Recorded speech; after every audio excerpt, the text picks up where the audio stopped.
Hora de estudio bíblico con nuestro maestro el Dr. Lehman Strauss. Este estudio es el resultado del tiempo personal con el Señor, el ministerio pastoral y la experiencia en conferencias bíblicas del Dr. Lehman Strauss. Él nos instruye y alienta con la enseñanza de la palabra de Dios. Ahora, el Dr. Strauss. Muchas gracias por sintonizarnos. También quiero aprovechar para agradecerles por contactarse con nosotros. Vamos a comenzar nuestro estudio con un tiempo de oración y luego vamos a proseguir nuestra serie en Romanos, comenzando en esta oportunidad el capítulo 7. Vamos a orar a Dios. Amado Padre, queremos agradecerte por el privilegio que tenemos de servirte. Qué gozo que trae ser un representante de Cristo. Gracias por poder compartir tu palabra con otros. Te agradecemos, Padre, por aquellos que están escuchando en este momento. Te pedimos, Señor, que tu palabra siga saliendo al aire y que tú bendigas a cada emisora que proclama la verdad de Dios. Te pedimos todas estas cosas en el nombre del Señor Jesús. Amén. Ahora sí, con su Biblia abierta, por favor, en Romanos capítulo 7, vamos a ver la tercera relación que Pablo utiliza para expresar esta maravillosa lección en cuanto a la victoria del creyente sobre el pecado. Se trata de la relación entre la mujer y el marido. En el capítulo 7, desde versículos 1 al 6, algunos maestros de la Biblia no asocian estos versículos con el capítulo 6. Por lo tanto, ven en estos versículos el comienzo de un nuevo tema. La verdad es que no estoy de acuerdo con ese punto de vista. El tema central de Pablo en el capítulo 6 es la victoria del creyente sobre el pecado, o podemos decir, la santificación práctica. Hasta aquí, Pablo ilustró la función de santificación con dos relaciones, soberanía e individuo y amo y esclavo. El cristiano tiene un nuevo Rey y Señor, el Señor Jesucristo, por lo cual ya no es más siervo del pecado. Y ahora, siguiendo con el mismo tema, Pablo va a usar una tercera ilustración para demostrar la relación del creyente con Cristo. Repito, es la relación de marido-mujer. El verdadero propósito de esta ilustración de los versículos 1 al 6 del capítulo 7 de Romanos es mostrar que el creyente es libre de la ley y por ende muerto a la misma a través de Cristo. Muy bien, comencemos con esta ilustración entonces. Tengan en mente lo que Pablo está enseñando aquí. Él está afirmando que la muerte pone un fin a la función de la ley de Moisés. En conexión con nuestro estudio, podemos recordar las palabras de Pablo en Gálatas capítulo 5, versículo 1, donde dijo: «Estad pues firmes en la libertad con que Cristo nos hizo libres, y no estéis otra vez sujetos al yugo de esclavitud». El cristiano ha sido libre del pecado, por eso no tiene que volver a él. También ha sido librado de la ley. Entonces, si continúa siendo esclavo de la ley, estaría bajo la ira de Dios. Pero gracias sean dadas a Dios, escribe Pablo en el versículo 15, porque no estamos bajo la ley, sino bajo la gracia.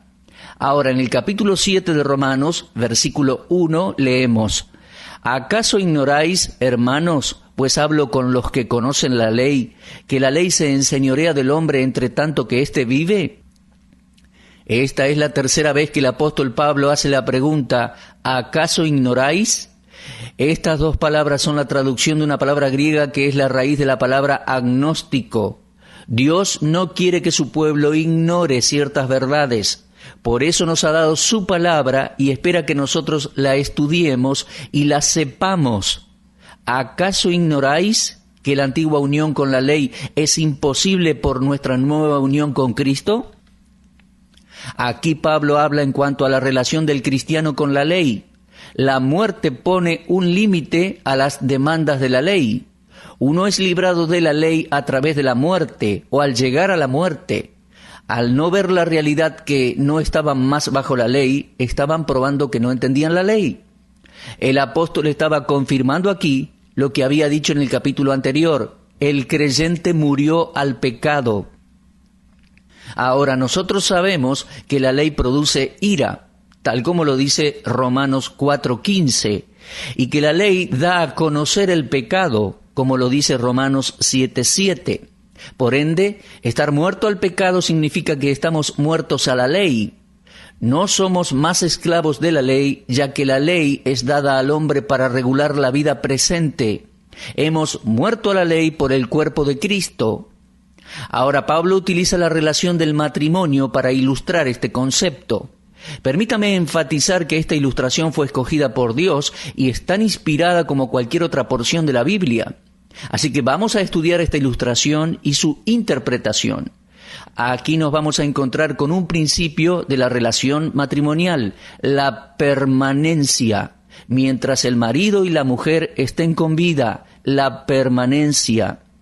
El versículo 2 dice, porque la mujer casada está sujeta por la ley al marido mientras éste vive. Pero si el marido muere, ella queda libre de la ley del marido. Ahora, las personas a las cuales Pablo escribe aquí estaban sin duda familiarizados con la ley del matrimonio, la cual decía que la relación matrimonial tenía que existir mientras los cónyuges estuvieran con vida. Si el marido moría, la esposa entonces estaba libre de la ley del matrimonio. Pero si mientras el marido estuviese vivo, la mujer tomaba contacto con otro hombre, la Biblia dice que ésta cometía adulterio.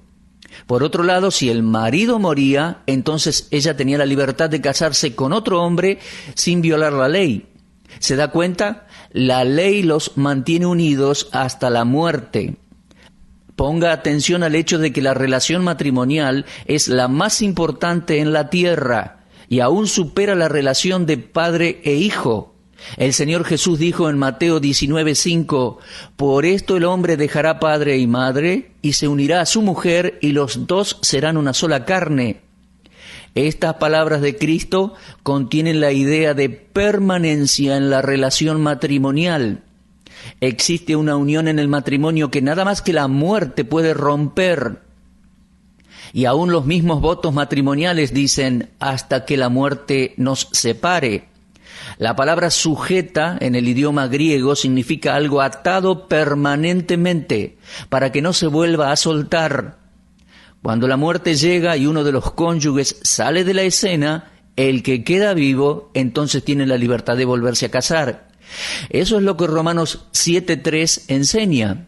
La idea central de este pasaje reside en que la muerte cancela toda obligación. Pero tenga en mente que la ley nos liga de por vida, tal como lo dice Deuteronomio 6:2.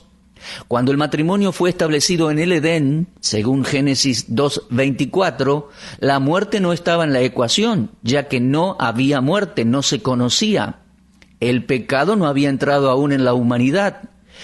Pero ciertamente había sido anticipada la muerte en la advertencia dada por Dios a nuestros primeros padres cuando Él dijo en Génesis 2:17, ciertamente morirás. Ahora, la relación matrimonial se termina acá en la tierra. Leemos en Marcos 12:25, porque cuando resuciten de los muertos, ni se casarán, ni se darán en casamiento, sino serán como los ángeles que están en los cielos. ¿Se da cuenta? Cuando un cónyuge deja esta vida, la unión se rompe. Y es entonces que la ruptura del matrimonio por la muerte abre paso a una nueva relación. Puesto en otras palabras, de morir el marido, la esposa queda libre para casarse aquí en la tierra y comenzar otra relación. Ahora, ¿por qué es así? Bueno, la viuda ya no es más esposa. Es como si no estuviera casada. La ley del matrimonio ya no la tiene atada.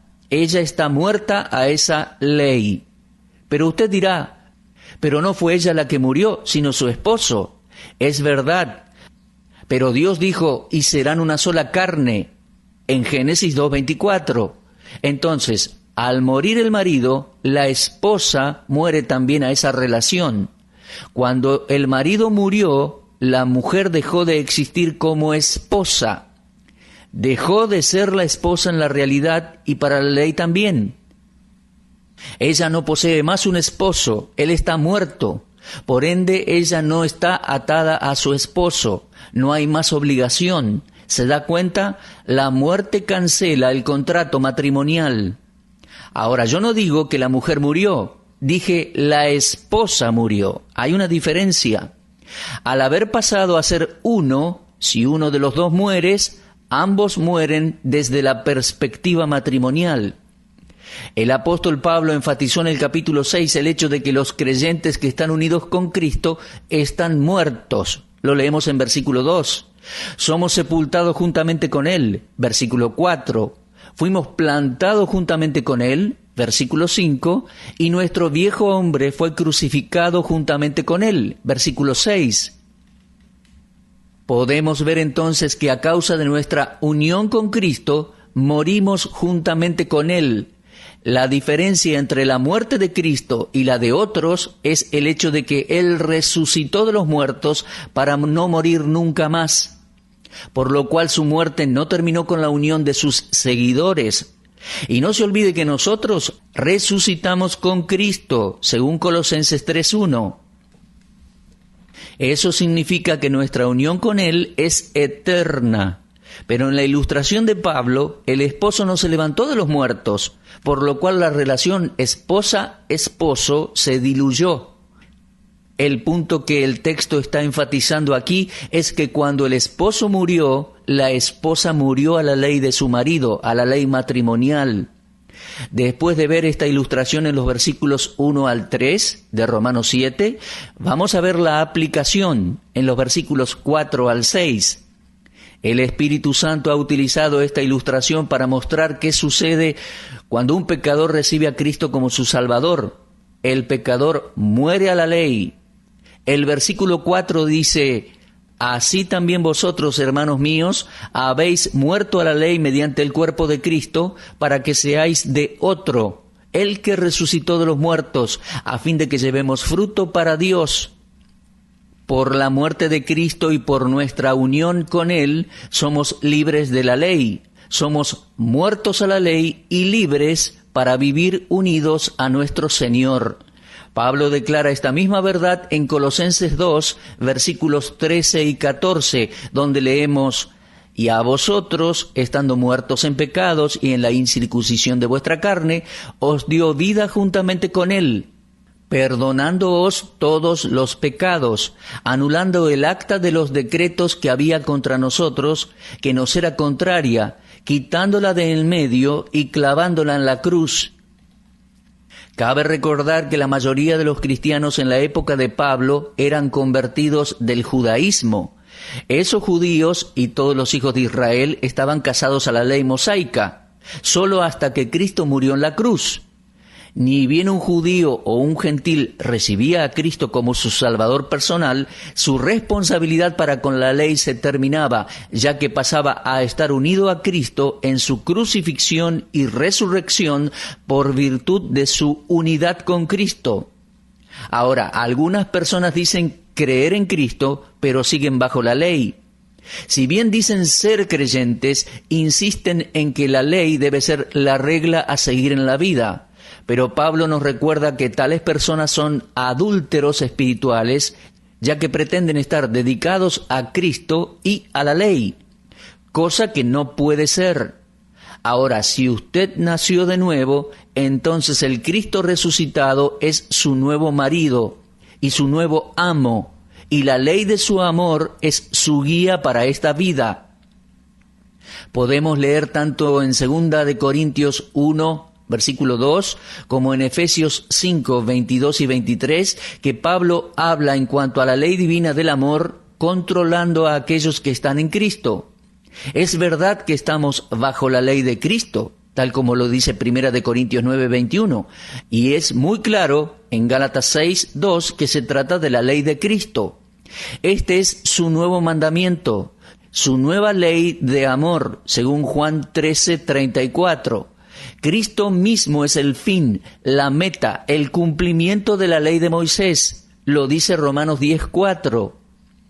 La suma total de todas las leyes divinas y deberes humanos se expresa en una sola palabra: amor. El correcto amor, por supuesto. La ley mosaica abrió el camino a la ley de Cristo, que es la ley del amor. Esta parte de la epístola, comenzando con el capítulo 6, Romanos, habla en cuanto a la santificación. Con la simple ilustración del matrimonio, aprendemos que a través de la muerte del marido, la esposa es libre para casarse. No obstante, ella solo puede tener un solo esposo en la vida. Dicha ilustración se aplica a nosotros los creyentes en Cristo. Nosotros hemos muerto con Cristo, como Pablo dice. Así también vosotros, hermanos míos, habéis muerto a la ley mediante el cuerpo de Cristo. Ahora que fuimos incorporados al cuerpo de Cristo, la ley no nos puede reclamar más. Cuando la cabeza del cuerpo murió, también nosotros lo hicimos. Cuando la cabeza del cuerpo resucitó, nosotros por su gracia resucitamos con él. No estamos ya casados con la ley, sino que estamos casados o devotos a otro. Como dice allí el texto en Romanos 7, para ser de otro, del que resucitó de los muertos, a fin de que llevemos fruto para Dios. Es decir, unidos a Cristo para que traigamos fruto para Dios. Se trata aquí del fruto del carácter cristiano, el fruto de la conducta cristiana. Es vivir una vida santa delante de Dios. En otras palabras, es la santificación práctica. Por favor, fíjese en Romanos 7:6. Ser librado de la ley no significa que el creyente queda en la anarquía. Tengo que enfatizar esto una y otra vez a mis oyentes, porque algunas personas que tienen un modo de pensar legalista van a escribirme para decirme que estoy arrancando a la ley de la Biblia. De ninguna manera. Voy a repetirlo. Romanos 7:6 dice que estamos libres de la ley, pero no significa que el creyente queda sin ley o en un estado de anarquía. Mi querido oyente, la libertad no es un permiso para pecar o para violar la ley, sean leyes del gobierno o leyes de Dios. No. La libertad del cristiano es la que ahora le permite hacer todo lo pertinente a la ley de Dios. De no haber una verdadera devoción a Dios, no puede haber santidad en la vida. Ese es el fruto para Dios. En el gran discurso que nuestro Señor hizo en cuanto a llevar fruto, en Juan capítulo 15, Él dijo: Yo soy la vid, vosotros los pámpanos. El que permanece en mí y yo en él, éste lleva mucho fruto, porque separados de mí nada podéis hacer. Fíjese que Él no dijo, no podéis hacer mucho. Claramente Él dijo, porque separados de mí nada podéis hacer. Todos nosotros producimos fruto, algunas veces más que otras. Hay fruto en Juan 15:2, más fruto también allí en Juan 15:2 y mucho fruto en Juan 15:5 y fruto que permanece en Juan 15:16. Pero nuestro Señor quiere que sepamos que sea cual fuere el caso, no podemos llevar ningún fruto sin Él. La vida cristiana más fructífera es la vida entregada a la persona de Cristo. Ahora, en el versículo 5 Pablo dice: porque mientras estábamos en la carne, las pasiones pecaminosas que eran por la ley obraban en nuestros miembros, llevando fruto para muerte. Ahora, ¿qué significa este versículo? Bueno, simplemente quiere decir que cuando estábamos en la carne, antes de ser regenerados, antes de ser salvos, a eso se refiere al decir en la carne, está hablando del pasado, antes de la conversión, entonces la carne es nuestra vieja naturaleza, la cual trajimos a este mundo al nacer. Se trata de un estado moral del cual fuimos librados, las pasiones pecaminosas. Dicha expresión de nuestros miembros, las pasiones pecaminosas, nos llevaban a la muerte. En este versículo se nos dice que esas pasiones pecaminosas eran estimuladas por la ley. Cuando en nuestro país se pasó una ley prohibiendo la venta de bebidas alcohólicas, ¿qué pasó? Las pasiones pecaminosas de hombres y mujeres salieron a relucir. Cuando la ley dice que uno no puede hacer tal cosa, entonces la carne busca una manera de eludirla y hacer todo lo que está prohibido. Entonces, cuando esa prohibición de vender alcohol entró en efecto, La ley pública estaba ocupado tratando de atrapar a los que vendían alcohol de manera ilegal. ¿Se da cuenta? Desde la niñez nos desviamos. Isaías 53:6 dice: todos nosotros nos descarriamos como ovejas, cada cual se apartó por su camino. Creo que muchos padres malcrían a sus hijos al darle todo lo que éstos quieren, y cuando éstos son grandes y no tienen suficiente poder adquisitivo, se dedican a robar. Son endurecidos por la ley que fue impuesta para refrenarlos, pero los padres no los refrenaron, les dieron todo lo que ellos querían. ¿Se da cuenta? Las pasiones que la ley estimula traen fruto para muerte. Al prohibir, la ley enciende un deseo de hacer lo que está prohibido por la misma.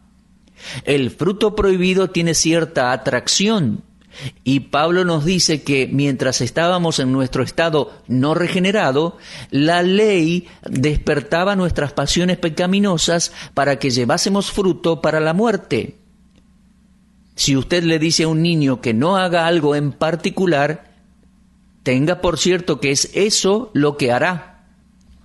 Ahora, vamos a ver el versículo 6. Dice: pero ahora estamos libres de la ley por haber muerto para aquella en que estábamos sujetos, de modo que sirvamos bajo el régimen nuevo del Espíritu y no bajo el régimen viejo de la letra.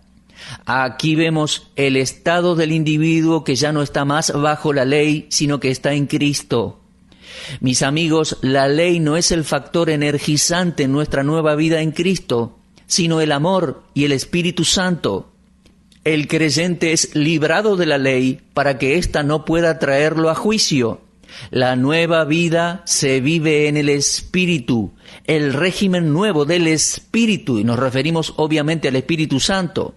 Ahora, existe un régimen viejo, el de la letra, y se le llama así porque Dios ha reemplazado la ley con el pacto de su gracia. Pablo escribe en 2 de Corintios 3:6, el cual asimismo nos hizo ministros competentes de un nuevo pacto, no de la letra, sino del Espíritu, porque la letra mata, mas el Espíritu vivifica. El servicio del creyente es una reacción al Espíritu Santo, no un cumplimiento de reglas o leyes. Ahora el creyente no vive según una lista de cosas que puede y que no puede hacer. Eso sería legalismo. El creyente vive bajo una nueva ley, la ley del Espíritu. Pasamos a ser esclavos voluntarios del Señor Jesús. Los fariseos eran demandantes en sus predicaciones de la ley, pero no le prestaban atención a su vivir diario. El Señor Jesús dijo, por tanto, que ellos colaban el mosquito y se tragaban el camello. ¿Se da cuenta? Algunas personas se dedican a condenar a otros y ellos mismos son culpables de lo mismo. Es algo que siempre tenemos que tener en cuenta. Algunas personas son muy eruditas, tienen mucho conocimiento, lo cual les hace educadas, pero muchas veces, como creyentes, carecen de educación.